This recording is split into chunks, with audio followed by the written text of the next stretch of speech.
లక్ష్మీదేవి ఆనందంతో మీ ఇంటి సింహద్వారం దగ్గరకు వచ్చి మీ ఇంటి తలుపు తట్టి ఇంట్లోకి వచ్చి తరతరాల్ని అనుగ్రహించాలంటే, చిరకాలం ధనానికి లోటు లేకుండా ఉండాలంటే 101 రూపాయి బిళ్ళల విధి విధానం పాటించాలని రహస్య పరిహార శాస్త్రంలో చెప్పారు.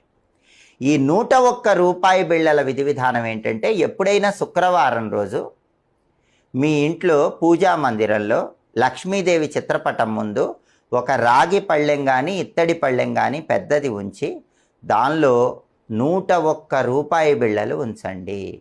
ఆ 101 రూపాయి బిళ్ళల మీద ఒక మట్టి ప్రమిదలో ఇంకొక మట్టి ప్రమిద ఉంచి ఆవు నెయ్యి కానీ నువ్వుల నూనె కానీ పోసి 3 ఒత్తులు వేసి దీపాన్ని వెలిగించండి.